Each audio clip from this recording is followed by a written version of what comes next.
Assalamualaikum warahmatullahi wabarakatuh. Innal hamdalillah namatuhu wa nasta'inuhu wa na'udzubillahi min sururi anfusina wa min sayyiati a'malina. May yahdihillahu fala mudhillalah wa may yudlilhu fala hadiyalah. Asyhadu an la ilaha illallah wa asyhadu anna Muhammadar Rasulullah. Allahumma sholli ala sayyidina Muhammad wa ala ali sayyidina Muhammad. Amma ba'du. Wa qala Allahu ta'ala fi kitabihil karim, a'udzubillahi minasyaitonir rajim. Bismillahirrahmanirrahim. Ya ayyuhalladzina amanu taqullaha haqqa tuqatih wa la tamutunna illa wa antum muslimun. Ya ayyuhalladzina amanu taqullaha wal tandur nafsum ma qaddamat ligot wattaqullaha innallaha khabirum bima ta'malun. Al-ayat sadaqallahul adzim. Ya, selamat datang kembali di channel kita Fikih Nafi'i. Di pertemuan sebelumnya kita telah membahas berbagai banyak hal, dimulai dari dasar-dasar agama Islam, lalu apa itu akidah, apa itu iman, apa itu tauhid, dan kita juga telah membahas bahwa Islam itu adalah jalan untuk seluruh umat manusia. Kita telah membahas di pertemuan itu, dan pada pertemuan kali ini, wahai teman-temanku akhwat dan ikhwan sekalian, ya, pada pertemuan kali ini kita akan sedikit mengulas, kita akan sedikit membahas tentang sejarah, yaitu tentang masa sebelum kenabian Nabi Muhammad SAW. Wahai teman-temanku sekalian, akhwat dan ikhwan sekalian, perlu kita ketahui bahwa ribuan tahun lalu Mekah hanyalah sebuah lembah di tengah padang pasir, tempat persinggahan para kafilah dagang yang kemudian diubah menjadi kota di masa kekuasaan Nabi Ismail alaihissalam. Dan kota Mekah ini menjadi tempat persinggahan bagi para kafilah dagang. Dan tempat ini juga menjadi sebagai tempat saksi lahirnya Khatamul Anbiya, yaitu nabi penutup bagi para nabi, yaitu Muhammad SAW.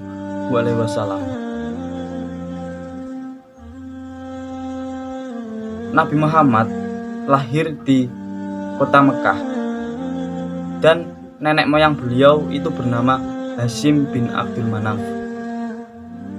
dimana saat dulu Hashim berkuasa, kota Mekah terkenal dengan pusat perdagangan yang sangat makmur. Tidak ada yang bisa menyaingi kemampuan berdagang orang Mekah pada saat itu. Akan tetapi, wahai teman-teman sekalian, dahulu itu orang Mekah masih ada kebiasaan-kebiasaan jahiliyah, di mana kebiasaan jahiliyah ini sering mereka lakukan, yaitu seperti mereka percaya ketika ada burung yang lewat di angkasa dan burung itu berbelok ke arah kiri, maka nasib buruk akan menimpanya. Begitupun sebaliknya, ketika burung itu ke arah kanan, maka nasib baik akan datang kepadanya. Itulah kepercayaan yang dianut ketika orang Arab dulu, dan itu adalah sebuah kebiasaan jahiliyah, dan mereka suka menyembah berhala. Itu kebiasaan jahiliyah yang mereka lakukan, di mana penyembahan berhala di kota Mekah ini terjadi ketika orang yang bernama Amr bin Luhai itu membawa berhala yang bernama Hubal, itu diletakkan di Mekah dan menyuruh orang-orang Mekah menyembahnya. Tidak hanya itu saja, wahai teman-temanku, mereka juga sering berjudi, minum arak, merampok, membunuh orang, dan lain sebagainya. Itulah kebiasaan-kebiasaan buruk yang sering dilakukan oleh masyarakat kota Mekah pada saat itu. Tak terasa pun waktu pun berlalu begitu cepat, tahun bertahun berlalu begitu cepat, dan pada saat itu, wahai teman-temanku, kepemimpinan dari Hashim diganti oleh anaknya, yaitu Abdul Muthalib, di mana Abdul Muthalib ini adalah anak dari Hashim, di mana sebelum Hashim meninggal dia memberikan harta peninggalan kepada Abdul Muthalib yang sangat banyak.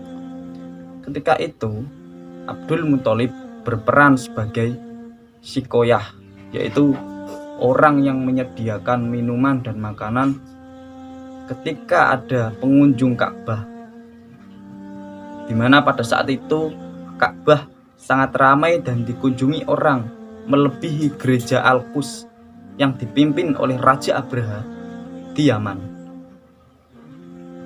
di mana dulu Ka'bah begitu sangat ramai pengunjungnya, hingga pada saat itu suatu hari seiring berjalannya dengan waktu, persediaan air pun mulai menipis.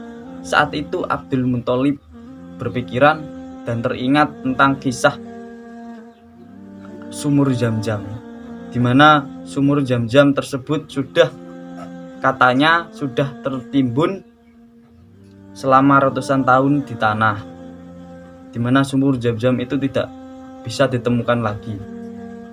Akan tetapi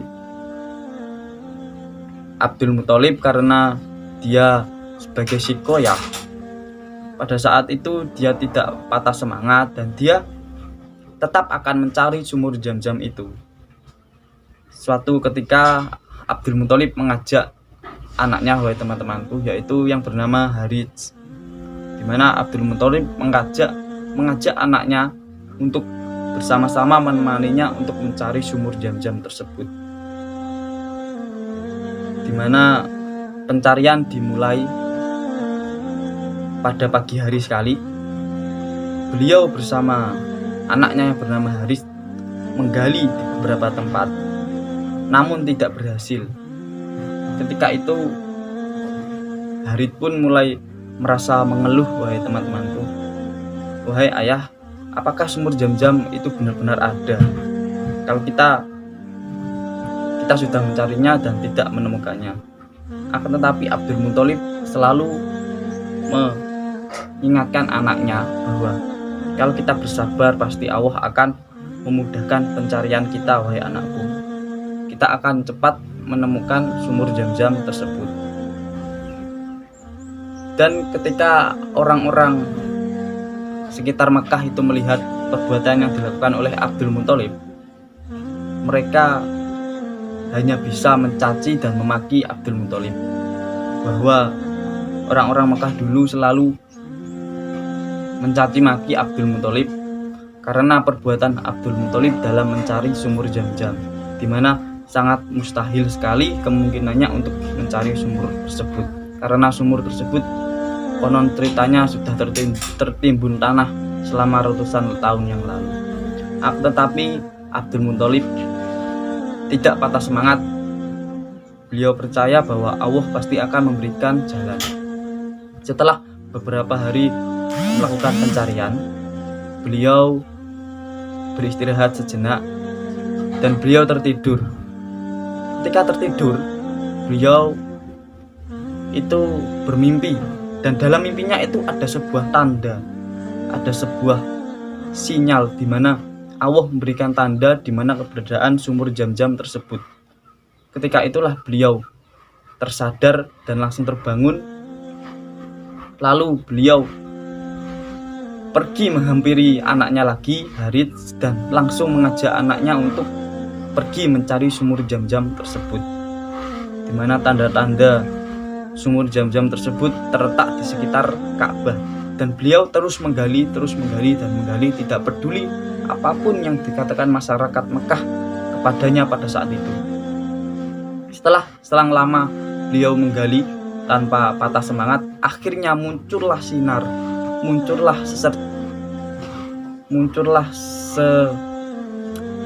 sepancuran air di tanah tersebut, dan akhirnya beliau menemukan sumber dari sumur Zam-Zam tersebut.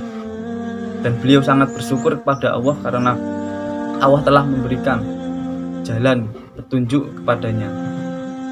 Setelah itu Abdul Muthalib kembali mengemban tugasnya sebagai sikoyah karena dia sudah berhasil menemukan persediaan air. Akan tetapi waktu pun berjalan begitu cepat dan Abdul Muthalib merasa kewalahan dalam menangani kota Ka'bah tersebut, karena setiap tahun Ka'bah banyak sekali pengunjungnya dan Abdul Muthalib merasa dia walahan dalam mengemban tugasnya sebagai sikoyah. Akhirnya dia pun bernadar kepada Allah. Dia pun berdoa di depan Ka'bah, "Ya Allah, apabila atau andai saja aku memiliki 10 anak laki-laki, maka pekerjaanku akan banyak yang membantu. Jika engkau berkenan mengabulkan doaku, maka aku akan mempersembahkannya untukmu 1 orang, ya Allah, dari mereka." Setelah beberapa hari, akhirnya setelah waktu pun berlalu begitu cepat, akhirnya Allah mengabulkan doa dari Abdul Muthalib. Akhirnya beliau memiliki 10 anak, di mana salah satunya adalah yang bernama Abdullah. Abdullah adalah sosok anak dari Abdul Muthalib, yaitu dia adalah pemuda yang sangat baik, pemuda yang tampan. Banyak dari wanita Mekah dulu tertarik pada Abdullah karena kebaikan dan ketampanannya. Pada saat itulah Abdul Muthalib, ketika usia Abdullah sudah menginjak dewasa, Abdul Muthalib menjodohkan Abdullah dengan putri dari Wahab bin Abdul Manaf yang bernama Aminah, Siti Aminah. Akhirnya Allah Subhanahu wa ta'ala telah menyatukan Abdullah dan Aminah dalam pernikahan. Aminah adalah sosok wanita yang dikenal juga sangat baik dan dikenal sebagai wanita yang sangat mulia. Sifatnya sangat mulia di kalangan penduduk Mekah dulu. Jadi mereka berdua sangat cocok dalam sebuah hubungan dan mereka menikah.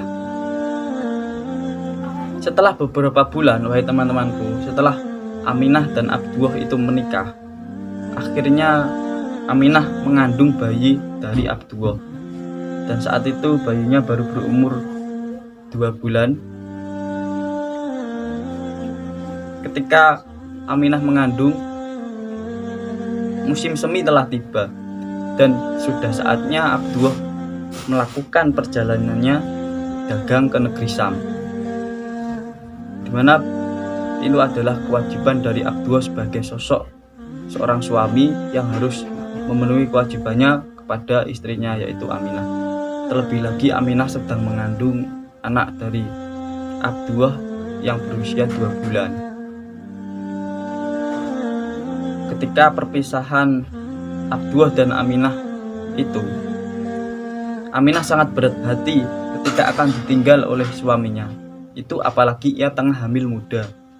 Akan tetapi kewajiban sebagai seorang ayah dan suami harus tetap dilaksanakan oleh sosok Abdullah, di mana Abdullah melakukan itu semua demi istri dan calon anaknya nanti.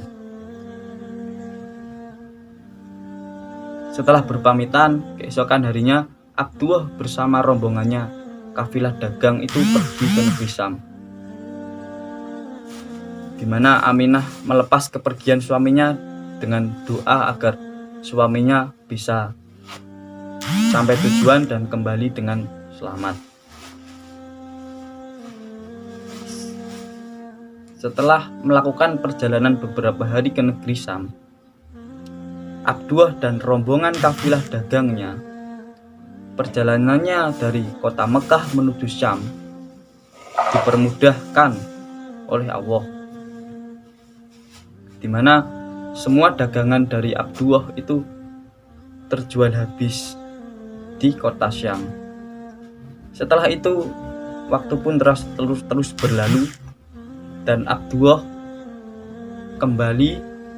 ingin kembali ke kota Mekah. Sebelum Abdullah kembali ke kota Mekah, Abdullah singgah di kota Madinah untuk mengunjungi sanak saudara dari ibunya. Ketika beristirahat, tiba-tiba Abdullah merasakan seluruh badannya kesakitan yang luar biasa dan beliau merasa tidak bisa melanjutkan perjalanan pulang menuju kota Mekah. dan Abdullah memerintahkan temannya untuk memberi kabar kepada ayahnya Abdul Muthalib dan kepada Aminah bahwa dia tidak bisa pulang karena kondisi badannya yang sedang sakit di Madinah. Setelah Abdullah memberikan perintah kepada temannya, lalu temannya memberikan kabar kepada Abdul Muthalib dan kepada Aminah bahwa Abdullah saat ini sedang menetap di Madinah dan tidak bisa kembali di kota Mekah karena keadaannya yang sedang sakit. Ketika itu, wahai teman-temanku, ketika mendengar hal itu, Aminah sangat sedih. Lalu Abdul Muthalib memerintahkan anak sulungnya yang bernama Harith untuk menjemput Abdullah untuk kembali pulang ke kota Mekah. Setelah beberapa hari Harith melakukan perjalanan dari Mekah ke kota Madinah untuk menjemput Abdullah, tanpa disangka-sangka setibanya Harith di kota Madinah terdengar kabar bahwa Abdullah sudah meninggalkan dunia untuk selama-lamanya, atau dengan kata lain, Abdullah telah wafat. Mendengar kabar hal ini, langsung saudaranya yang bernama Harith shock berat dan kembali ke kota Mekah untuk mengabarkan kabar duka ini. Ketika Harith sudah sampai ke kota Mekah,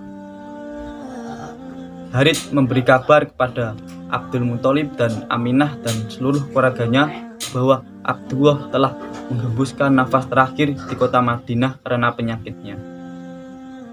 Setelah mendengar kabar hal itu, tentunya keluarga dari Abdul Muthalib sangatlah sedih semuanya ketika ditinggal oleh sosok Abdullah yang begitu mulia di hadapannya.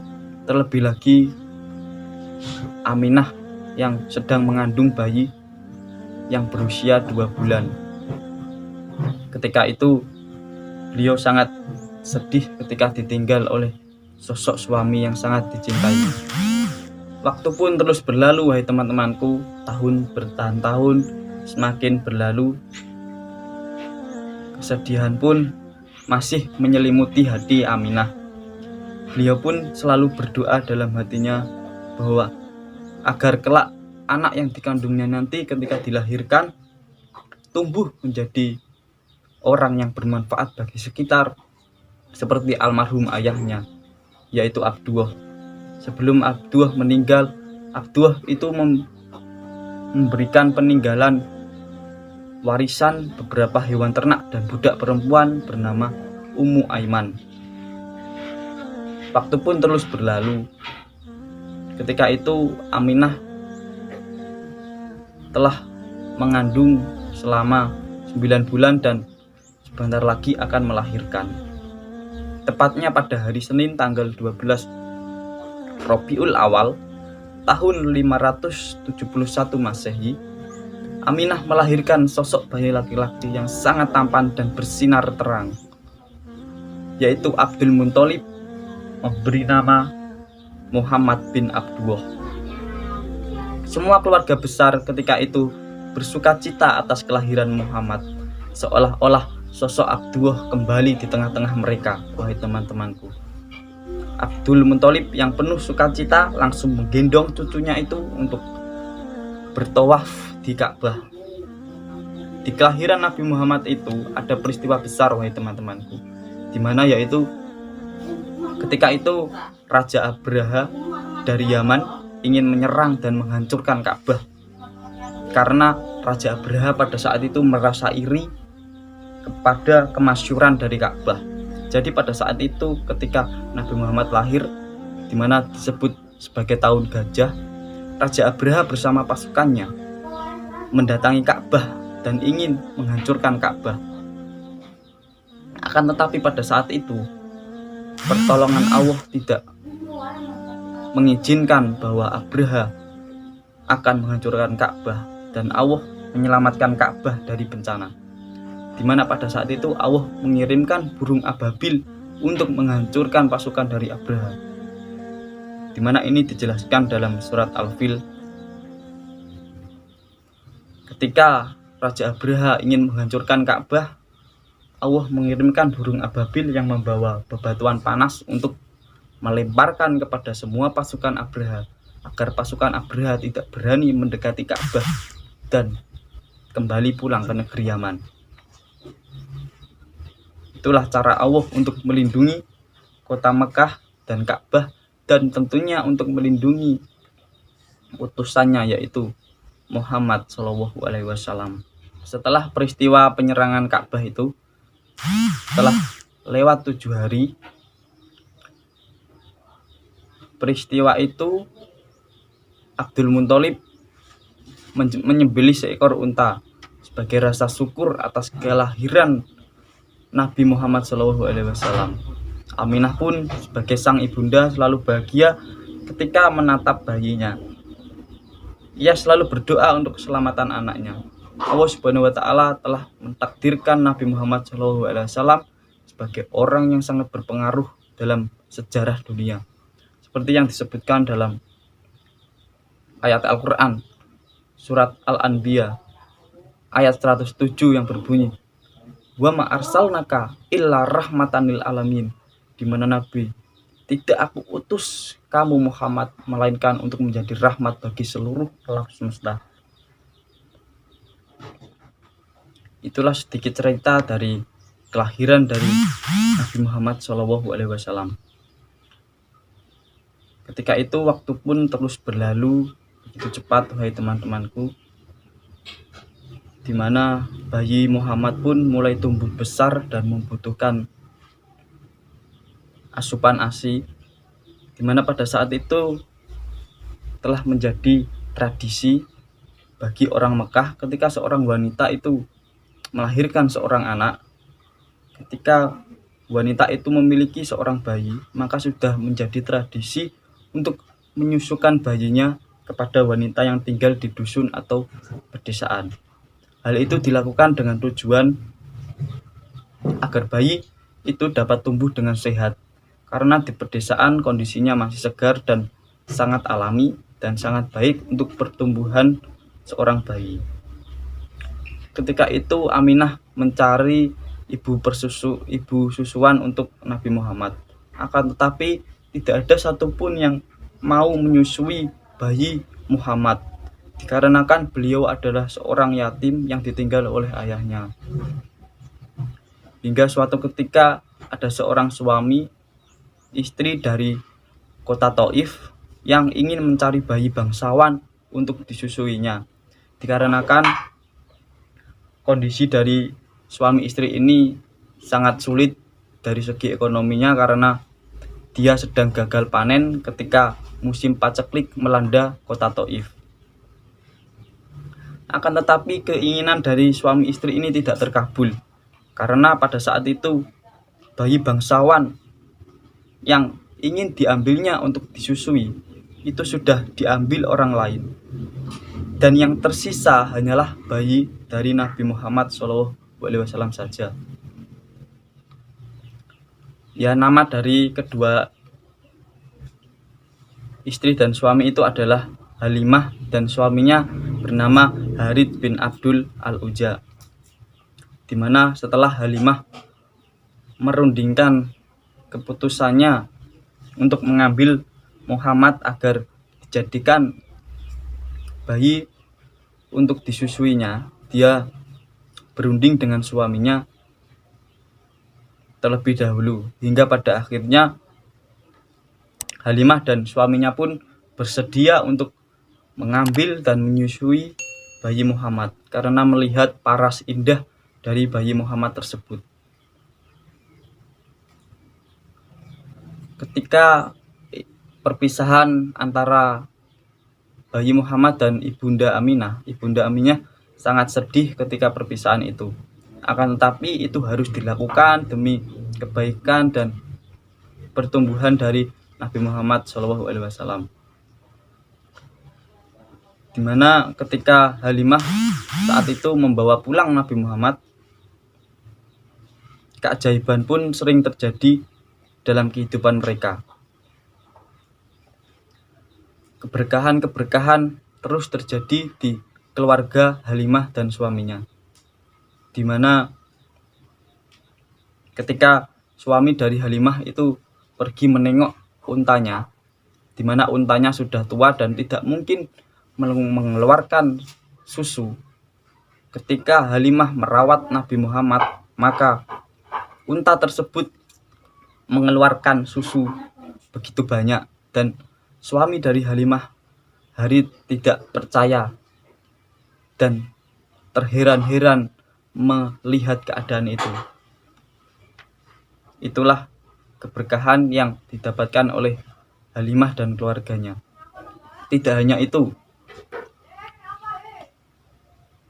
daerah rumahnya yang dulu gersang dan tidak ada tumbuh-tumbuhan, ketika bayi Muhammad dirawat olehnya, daun dan pepohonan mulai tumbuh di sekitar rumahnya, di mana itu adalah sebuah keberkahan yang diberikan Allah Subhanahu wa Ta'ala kepada keluarga Halimah. 2 tahun pun berlalu begitu cepat, wahai teman-temanku. Tiba saatnya Halimah mengembalikan bayi Muhammad ke Aminah lagi. Karena sesuai perjanjian selama 2 tahun Halimah mengasuh Muhammad, dan ketika 2 tahun berlalu maka Halimah harus mengembalikan Muhammad kepada ibunda Aminah. Waktu pun tiba, dan tiba saatnya Halimah berpisah dengan Muhammad, dan Halimah mengantarkan Muhammad kembali kepada ibundanya Aminah. Ketika Halimah melihat kemesraan antara bayi Muhammad dan ibunda Aminah, Halimah pun merasa ingin mengasuh Nabi Muhammad kembali. Hingga Halimah pun meminta dan memohon kepada ibunda Aminah untuk kembali merawat Muhammad, dikarenakan saat itu Mekah sedang dilanda penyakit. Ketika itu Aminah setelah mendengar permintaan dari Halimah, ibunda Aminah merindukannya dengan kakeknya, yaitu Abdul Muthalib. Dan Abdul Muthalib pun setuju dengan tawaran dari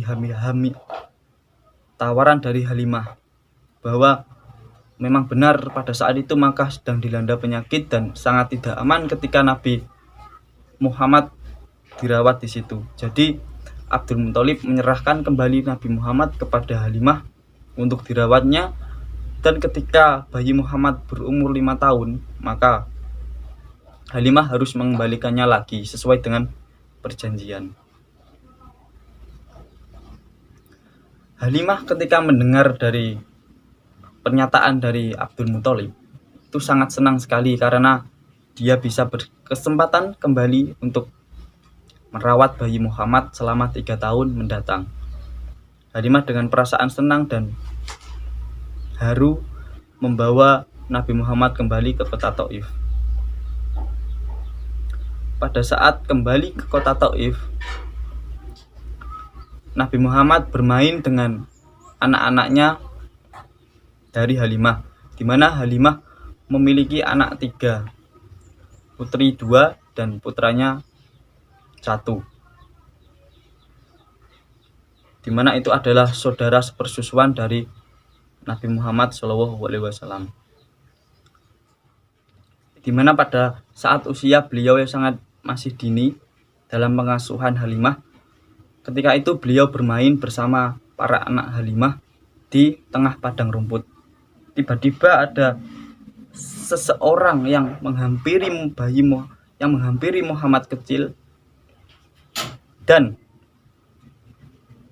membelah dadanya, di mana peristiwa ini dikenal dengan sebutan Sah al-Sadr, di mana pembelihan dada Muhammad yang dilakukan oleh malaikat Jibril. Ketika saudara sepersusuan Muhammad mengetahui itu, saudaranya langsung melapor kepada Halimah bahwa Muhammad telah dibunuh orang, padahal Muhammad telah dibelah dadanya oleh Jibril, di mana ada sebuah hadis yang diriwayatkan oleh Imam Muslim nomor 162, yang artinya adalah Rasulullah SAW didatangi malaikat Jibril ketika beliau sedang bermain dengan beberapa anak. Jibril kemudian menangkapnya, melentangkannya, lalu Jibril membelah dada beliau. Jibril mengeluarkan hatinya dan mengeluarkan dari hati beliau segumpal darah beku sambil mengatakan, "Ini adalah bagian setan darimu."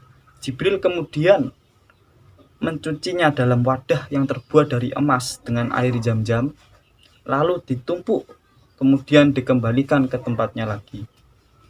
Dari hadis ini kita bisa tahu, wahai teman-temanku, bahwa dulu ada peristiwa yang bernama Sah al-Sodr, yaitu pembelahan dada Muhammad, di mana ketika beliau masih usia kecil, masih usia dini, beliau dihampiri oleh malaikat Jibril, beliau dibelah dadanya dan diambil dari bagiannya segumpal darah, di mana itu adalah bagian setan darinya, dan beliau dijaga dari perbuatan dosa oleh Allah Subhanahu wa taala. Setelah terjadi peristiwa Sah al-Sodr itu, Halimah merasa ketakutan bahwa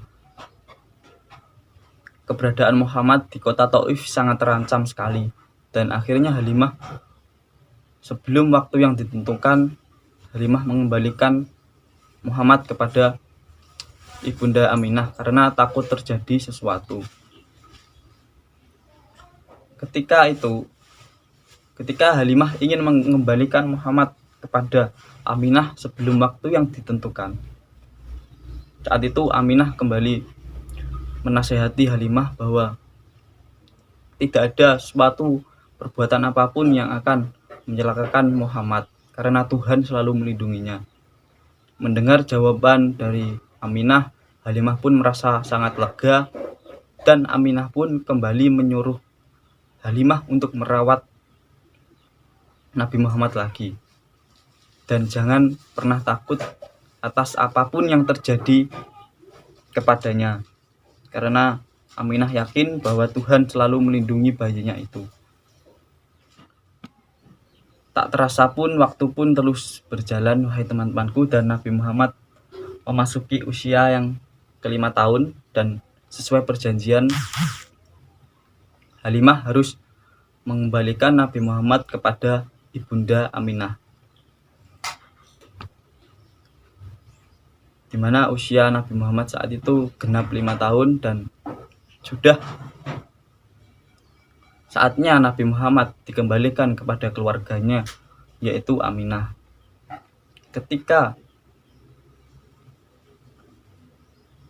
perpisahan antara Halimah dan Nabi Muhammad, Halimah pun sangat sedih karena Muhammad adalah sosok yang sangat membawa keberkahan baginya, bagi keluarganya. Halimah selalu mendoakan agar Muhammad kelak menjadi sosok orang yang bermanfaat bagi sekitarnya. Ketika Muhammad sudah dikembalikan kepada ibundanya Aminah,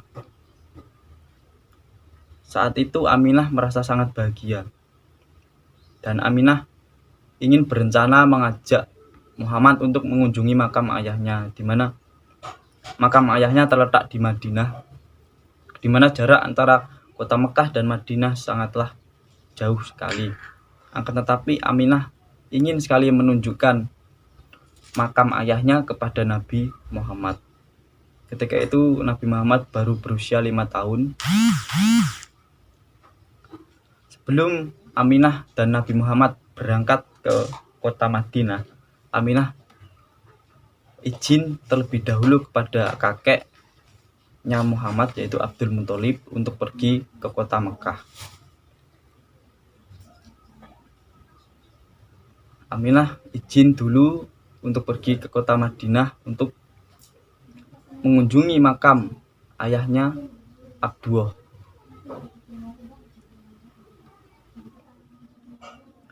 Keesokan harinya Aminah pergi ke Madinah untuk berziarah ke ayahnya, yaitu Abdullah. Perjalanannya dari Mekah ke Madinah ditemani oleh Ummu Aiman, budak dari Abdullah yang ditinggalkan untuk Nabi Muhammad. Dalam perjalanan, Aminah selalu menceritakan sosok ayahnya, di mana ayahnya adalah sosok yang paling mulia, paling baik di mata Aminah. Ketika beberapa hari perjalanan, akhirnya mereka sampai di kota Madinah dan mereka mengunjungi makam dari Abdullah. Ketika itulah Nabi Muhammad merasakan bagaimana kehilangan sosok seorang ayah, bagaimana dia ketika belum lahir beliau sudah ditinggalkan oleh ayahnya, dan beliau merasakan sangat kehilangan sekali ketika mengunjungi makam ayahnya, dan beliau selalu berdoa agar ayahnya selalu ditempatkan di tempat yang mulia. Saat itu setelah mengunjungi makam ayahnya, ketika akan melakukan perjalanan pulang, Nabi Muhammad dalam perjalanan pulang istirahat di kota yang di sana ada dusun yang bernama Abwa yang jaraknya 30 km dari kota Madinah, dimana ketika perjalanan pulang Aminah merasakan kesakitan yang dulu dialami oleh Abdullah, dimana Aminah langsung tidak kuat untuk melanjutkan perjalanan pulang ke Mekah. Dan Aminah pun berpesan kepada Nabi Muhammad, "Wahai anakku, ini adalah pertemuan terakhir antara kamu dan ibu." Dan ketika saat itu Aminah menghembuskan nafas terakhirnya dan meninggalkan Nabi Muhammad untuk selama-lamanya. Disitulah ujian ditimpakan kepada Nabi Muhammad. Ketika baru usia 5 tahun, beliau ditinggal oleh sosok ibunda tercintanya, yaitu Aminah. Ketika itu budak Ummu Aiman langsung menenangkan Nabi Muhammad dan menasehati bahwa kita akan membawa ibumu dan memakamkan ibumu ke tempat yang lebih layak. Dan ketika itu Nabi Muhammad sadar bahwa sesuatu yang hidup pasti akan meninggal dan kehidupan harus tetap berlalu. Dan Nabi Muhammad kembali menguatkan hatinya ketika beliau berusia 5 tahun. Coba bayangkan wahai teman-temanku sekalian, ketika anak berusia 5 tahun dan itu sangat butuh kasih sayang seorang ibu, beliau ditinggal oleh ibundanya untuk selama-lamanya. Ketika perjalanan itu sudah sampai ke kota Mekah, Abdul Muthalib mendengar kabar itu dan langsung memeluk cucunya dengan erat dan mendekapnya dan menenangkannya, karena Abdul Muthalib tahu bahwa sekarang cucunya telah menjadi anak yatim piatu sejak ditinggal ayahnya dan ibunya. Ketika itu Abdul Muthalib berjanji bahwa beliau akan menjaga Muhammad dengan segenap hatinya dan akan mengasuh Nabi Muhammad dengan sebaik-baiknya. Setelah kepergian dari bundanya Aminah, Nabi Muhammad diasuh oleh Abdul Muthalib selama 3 tahun, di mana beliau sangat diperlakukan sangat mulia kepada Abdul Muthalib, di mana Abdul Muthalib yakin dan sangat yakin bahwa nantinya Muhammad akan menjadi orang yang sangat berpengaruh bagi masyarakat sekitar, bahwa Muhammad ketika dewasa nanti akan menjadi orang yang sangat berpengaruh dalam dunia, di mana Abdul Muthalib selalu memuliakan cucunya tersebut dan selalu memberikan kasih sayang melebihi apapun yang dia miliki. Ketika itu adalah Abdul Muthalib memimpin kota Mekah, dan Abdul Muthalib sangat disegani oleh masyarakat Mekah pada saat itu, wahai teman-temanku, di mana beliau adalah pemimpin untuk menggantikan ayahnya. Beliau sangat bijaksana dalam mengambil keputusan. Tak terasa waktu pun semakin berlalu, wahai teman-temanku. 3 tahun pengasuhan Nabi Muhammad dengan kakeknya telah berlalu, dan pada saat itu ketika Nabi Muhammad berusia 8 tahun, kakek Abdul Muthalib meninggal dunia dan meninggalkan Nabi Muhammad untuk selama-lamanya kembali. Ketika itu Nabi Muhammad sangat bersedih ketika ditinggal oleh sosok kakek yang sangat dicintainya. Dimana sebelum dia lahir dia telah ditinggal oleh ayah kandungnya. Ketika berumur 5 tahun beliau ditinggal oleh ibunda tercintanya Aminah. Dan ketika beliau berusia 8 tahun beliau kembali ditinggalkan oleh sosok kakek, yaitu Abdul Muthalib, di mana beliau sangat menyayangi Abdul Muthalib dan menganggapnya sebagai orang tuanya sendiri. Beliau pun sangat bersedih. "Wahai kakek, kenapa kamu meninggalkanku secepat ini?"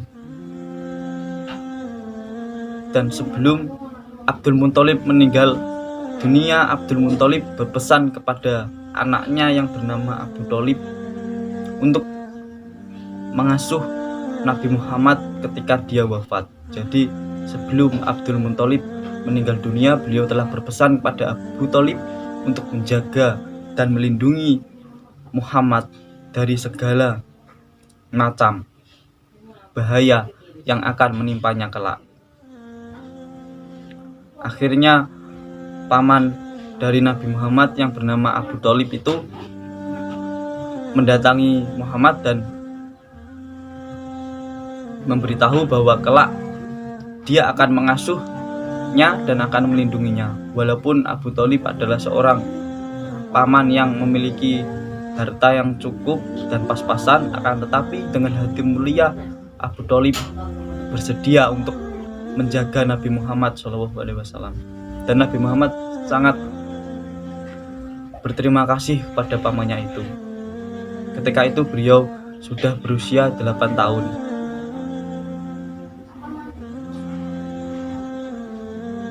Seiring dengan bertambahnya usia, wahai teman-temanku sekalian, sisi kenabian dari beliau telah muncul dan tampak. Oleh karena itu pada saat itu masyarakat Mekah menjulukinya atau memberi gelar dengan julukan Al-Amin, yang artinya dapat dipercaya oleh semua orang, di mana beliau dikenal dengan kejujurannya, dikenal dengan kebaikannya, dikenal dengan akhlaknya yang begitu mulia. Pamannya sendiri pun Abu Thalib menganggap dan memberi cap bahwa Muhammad adalah seorang sosok anak yang berbeda dari anak lainnya. Beliau mencap Muhammad sebagai anak yang mulia dan anak yang terjaga dari dosa.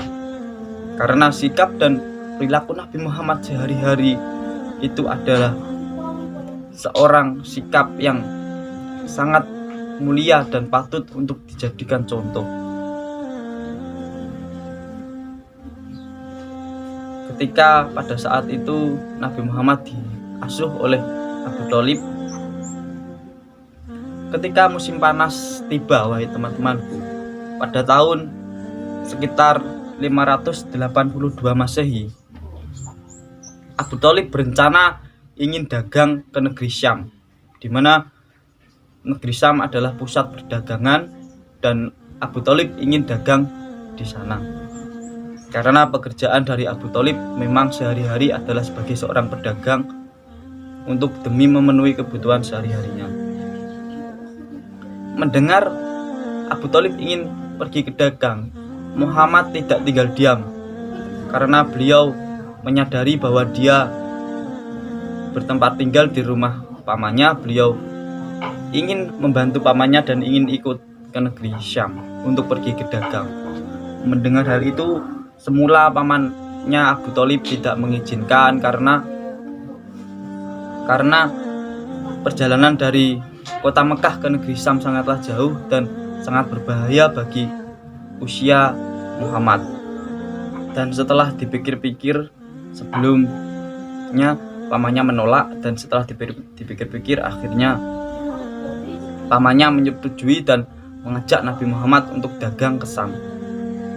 Dalam perjalanan dari Mekah ke negeri Syam, mereka melewati jalan kabilah barat, yaitu menyusuri Laut Merah, Madya, dan kota Bustra, di mana kota Bustra adalah pusat dagang sebelum datang ke negeri Syam. Di mana ketika melakukan perjalanan beberapa hari, mereka tiba di kota Busra dan mereka ingin atau berencana beristirahat di kota tersebut, di mana kota tersebut terdapat seorang pendeta Nasrani hebat yang bernama Bukhairah atau orang pengetahuan dari Nasrani, di mana beliau adalah pendeta yang sangat hebat di kalangan para umat Nabi Isa alaihissalam, di mana ketika Nabi Muhammad, pamannya, dan beserta kafilah dagangnya sampai di kota Busra dan beristirahat sejenak di sana. Ketika itu pendeta Bukhairah melihat awan yang selalu mengikuti rombongan dari dagang tersebut. Pendeta Bukhairah melihat kelompok awan yang selalu mengikuti arah kemana rombongan dagang dari Abu Thalib itu akan pergi. Dan pendeta Bukhairah pun berpikir, mengapa awan itu selalu mengikuti rombongan dagang dari kabilah dagang tersebut, kabilah orang tersebut? Apakah yang membuat awan itu selalu mengikuti kafilah dagang tersebut? Siapakah yang ingin dilindungi oleh awan itu? Ketika itu pendeta Bukhairah langsung menghampiri rombongan dagang dari Abu Thalib tersebut, di mana di dalamnya ada Nabi Muhammad. Dan ketika itu Nabi Muhammad sedang menginjak usia 15 tahun, usia remaja, dan pendeta Bukhairah langsung mengajak kabilah rombongan dagang tersebut untuk masuk ke rumahnya dan akan menjamu dengan sebaik-baiknya. Setelah diundang, Abu Thalib beserta kabilahnya pun sangat berterima kasih kepada pendeta Bukhairah tersebut karena niat mulianya yang memuliakan seorang tamu. Ketika semuanya masuk ke dalam rumah Bukhairah, pendeta Bukhairah bertanya, siapakah yang belum masuk ke dalam rumahku ini untuk menjamu semua makanan yang telah aku siapkan?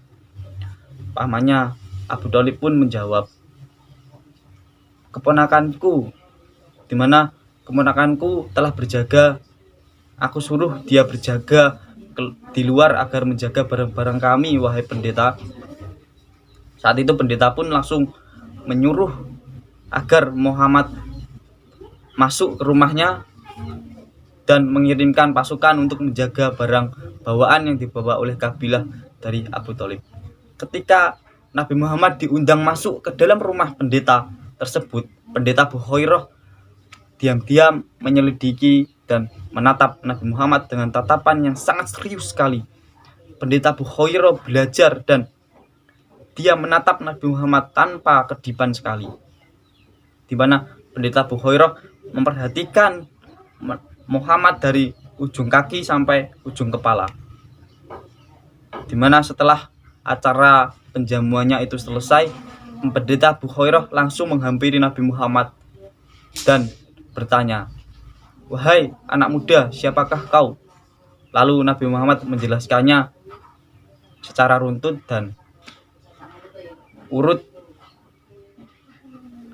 Setelah mendengar penjelasan dari Muhammad dan setelah pendeta Bukhairah itu melihat tanda kenabian di punggung Nabi Muhammad, pendeta Bukhairah langsung menghampiri Abu Thalib dan bertanya, wahai seorang pedagang, siapakah yang kau bawa itu?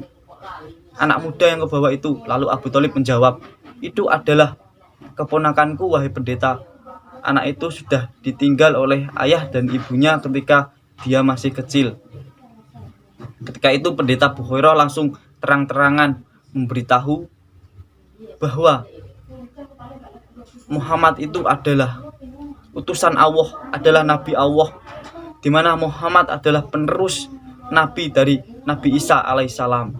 Dan pendeta Bukhairah pun menjelaskan secara detail tanda-tanda kenabian yang dibawa oleh Nabi Muhammad, di mana Dulu ketika di negeri kota Busro ini, pohon telah kering,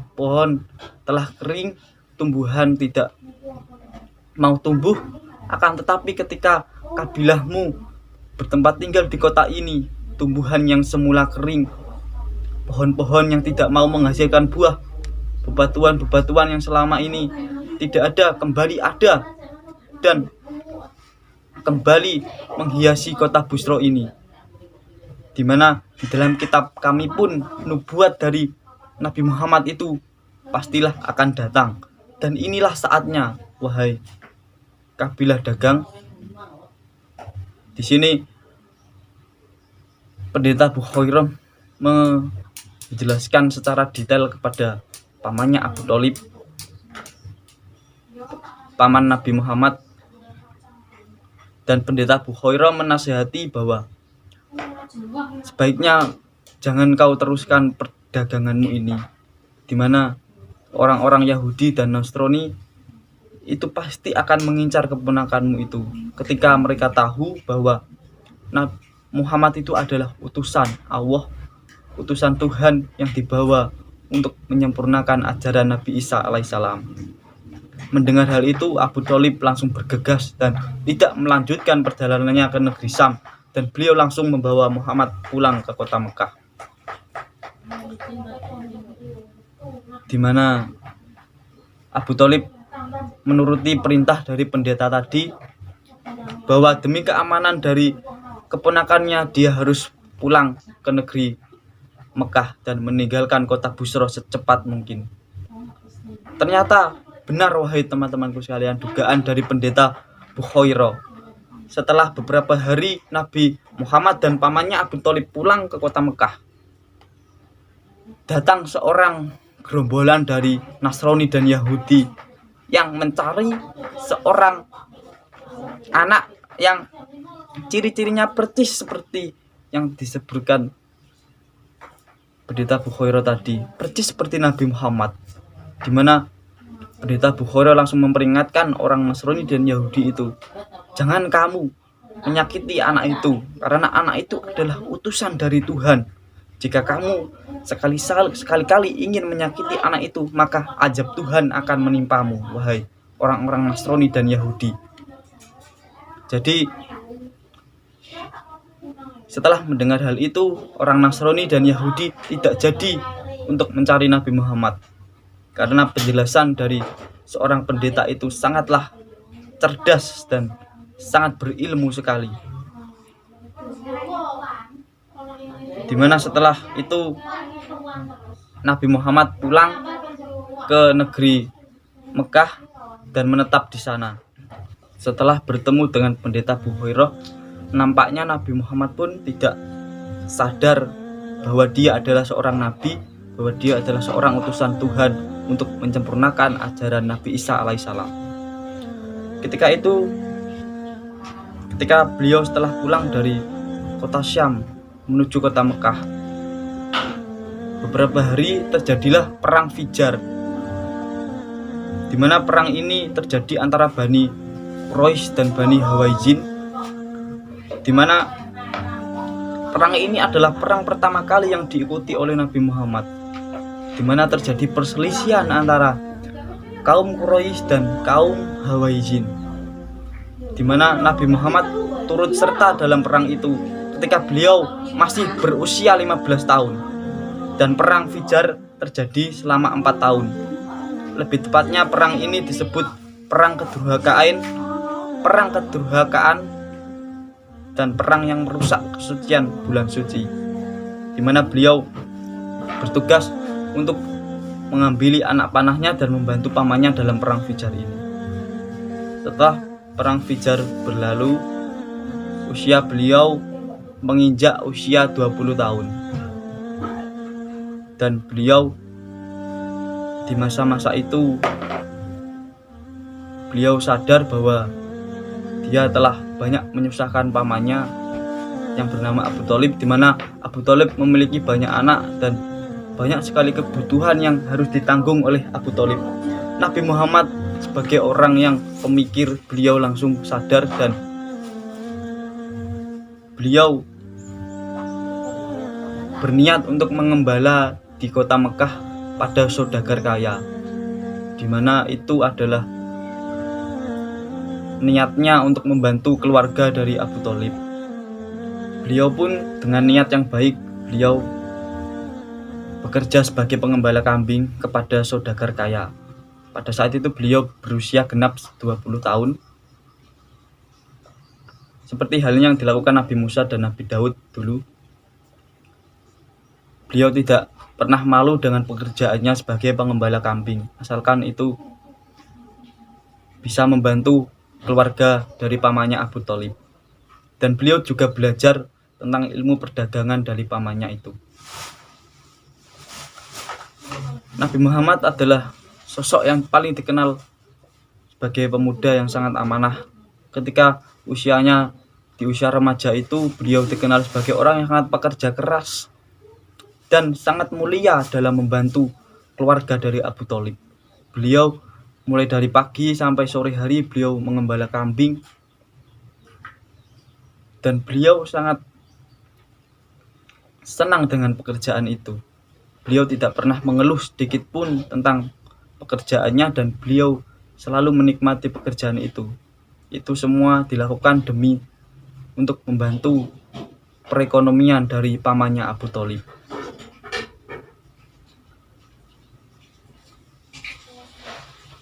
Pekerjaan dari Nabi Muhammad pun sangat memuaskan majikannya, di mana kambing-kambing yang dirawat Nabi Muhammad pastilah akan berbadan gemuk, di mana Nabi Muhammad selalu menjalankan pekerjaannya dengan baik dan benar. Suatu ketika Nabi Muhammad mengembala kambing-kambing itu di padang rumput, beliau merenung sejenak. Beliau menatap ke langit dan beliau berpikir, oh ya, siapakah yang menciptakan bintang-bintang berkilauan di langit? Siapakah menghadirkan udara untuk dihirup semua makhluk hidup? Lalu siapakah yang membuat jantungku ini berdetak? Pastilah itu adalah Zat yang Maha Kuasa. Jadi beliau sembari mengembala kambing, beliau juga berpikir tentang kejadian di sekitarnya. Beliau selalu memikirkan, siapa yang menciptakan alam semesta ini beserta isinya? Beliau selalu berpikir, siapa yang membuat dirinya hidup dan siapa yang mematikan orang di dunia ini? Beliau selalu berpikir seperti itu.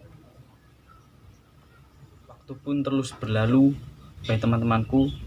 Pada saat itu musim semi telah tiba pada tahun 1905 Masehi. Pada saat itu pedagang Mekah akan membawa dagangannya ke daerah Syria, di mana ada seorang pedagang yang sangat kaya raya, seorang wanita janda yang bernama Khadijah. Di mana saat itu Khadijah sedang mencari agen untuk memimpin dagangannya menuju ke Syria. Mendengar info itu, paman dari Nabi Muhammad Abu Thalib langsung berpikir bahwa keponakannya yang sangat pantas untuk menjalankan tugas itu, yaitu Nabi Muhammad itu sendiri. Di mana Abu Thalib langsung menemui Khadijah dan menawarkan bahwa keponakannya itu sangat cocok untuk tugas ini. Dan Khadijah pun juga telah mendengar nama Muhammad, dan Khadijah telah mendengar bahwa dia mendapatkan julukan sebagai Al-Amin. Dan Khadijah pun setuju bahwa Muhammad akan menjadi agen untuk barang dagangannya yang akan dibawa ke Syria tadi. Setelah berdiskusi, akhirnya Nabi Muhammad dijadikan sebagai agen dari barang dagangannya Siti Khadijah. Keesokan harinya Nabi Muhammad beserta rombongan dagangannya Siti Khadijah yang ditemani oleh budaknya yang bernama Maisyarah pergi ke daerah Syria untuk berdagang di sana. Nabi Muhammad dengan kemahirannya dalam ilmu perdagangan yang dia pelajari dari pamannya tidak membutuhkan waktu yang lama. Barang dagangan yang dibawa oleh rombongan Muhammad laku terjual semua. Budak Maisyarah yang melihat keistimewaan dari Muhammad melihat sangat terpesona dan sangat kagum melihat sosok Muhammad, di mana sosok Muhammad adalah sosok yang paling jujur ketika berdagang, sosok yang paling benar ketika berdagang. Beliau tidak pernah sekali berbohong kepada pelanggan. Itulah yang menjadikan budak Maisyarah ini kagum kepada Nabi Muhammad.